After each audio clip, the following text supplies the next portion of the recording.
VK news Uttar Pradesh Uttarakhand, सच का सारथी। एक ताज़ा बयान आया है और उसमें उन्होंने कहा है कि जेसीबी जो है वो जिहाद कंट्रोल बोर्ड है। इस पर आपका क्या कहना? ये बहुत ही दुर्भाग्यपूर्ण बयान है। जिस नेता ने, जिस व्यक्ति ने ये बयान दिया है वो अपनी मानसिकता खो चुका है और उसको इलाज कराना चाहिए। यहाँ ये देश संविधान के आधार पर चलता है, यहाँ पर कानून का राज कायम होना चाहिए, ना कि इस तरह की ऊट पटांग बातें करके अपने ही देशवासियों के दिलों के साथ आप खिलवाड़ कर रहे हैं। उनको आप दोयम दर्जे का नागरिक मानते हुए उनके साथ ये जिहाद वाली जो प्रवृत्ति है ये इनको ख़त्म करना चाहिए। ये एक बहुत ही गलत मानसिकता है। इससे बुलडोज़र के जो एक्शन है वो ज़्यादातर ऐसी गतिविधियों पर किए जा रहे हैं, माहौल ख़राब करते हैं, वांटेड हैं, और यूपी सरकार का कहना है कि ऐसे लोगों को बख्शा नहीं जाएगा, दिल्ली हो या देश हो, कहीं पर भी हो। उसके लिए देश का कानून है। आप देश के कानून के हिसाब से सज़ा क्यों नहीं दिलवा पा रहे हैं? आप न्यायालयों के अंदर, विभागों के अंदर जहां ये शिकायती पत्र जाते हैं और उसका इम्प्लीमेंटेशन होता है, उसको क्यों नहीं सही करते?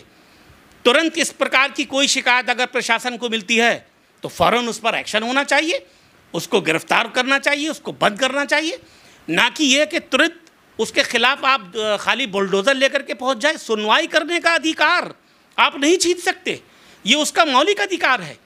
कोई भी गलत आदमी, उसको सज़ा मिले, बिल्कुल मिलना चाहिए। और बिल्कुल इन लोगों के खिलाफ जो है, जो ये बुलडोज़र चलाए जा रहे हैं, बिल्कुल ठीक है, लेकिन कानून को आप बालाए ताक रख करने के बाद भी अगर इंसाफ करोगे तो यहाँ देश में एक ऐसी अराजकता और नहीं पैदा हो जाएगी जिसका सामना करने के लिए आपको बहुत दिक्कतें उठानी पड़ेंगी। कानून का राज कायम होना बहुत ज़रूरी है। सरकारों का कहना है कि ये जो है नकेल है अपराधियों के ऊपर। नकेल होना चाहिए, बिल्कुल नकेल करो, तुरंत कार्रवाई करो।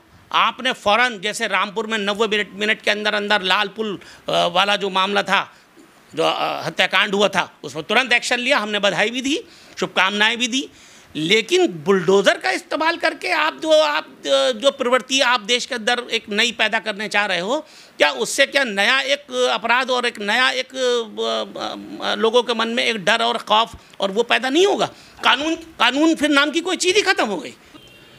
कहना क्या है, बीजेपी के ये जितने छुटभैया किस्म के नेता हैं, ये जो छोटे मोटे लेवल के नेता होते हैं, ये बिल्कुल मानसिक रूप से जो है ना दिवालिया हो चुके हैं।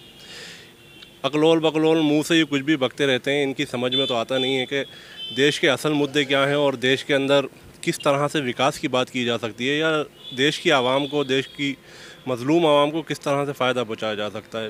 रोज़ आए दिन हिंदू मुस्लिम की राजनीति हो रही है, उसी में देश को पूरे को उलझा के रखा हुआ है, मंदिर में, मस्जिद में। और इस तरह की अनर्गल बयानबाजी, इस तरह की बिल्कुल जिसमें मतलब सभ्य समाज के अंदर जिन शब्दों को एक्सेप्ट नहीं किया जा सकता, उन शब्दों को जो है इस्तेमाल करते हैं ये छुटभैया किस्म के जो नेता हैं, निचले स्तर के जो नेता हैं।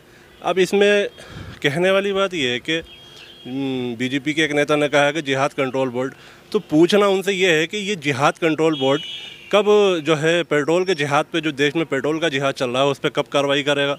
डीजल का जो जिहाद जो चल रहा है देश के अंदर, उस पर कब कार्रवाई होगी? गैस का जो जिहाद चल रहा है उस पर कब कार्रवाई होगी? 45 साल के रिकॉर्ड स्तर पे जो बेरोज़गारी है उस पर कब कार्रवाई होगी? तो और जो बहन बेटियों की रोज़ आए दिन इज़्ज़त इसमत जो है रेजी जा रही है, उस पर कब कार्रवाई होगी? तो ये बिल्कुल बेवकूफ़ किस्म के लोग हैं।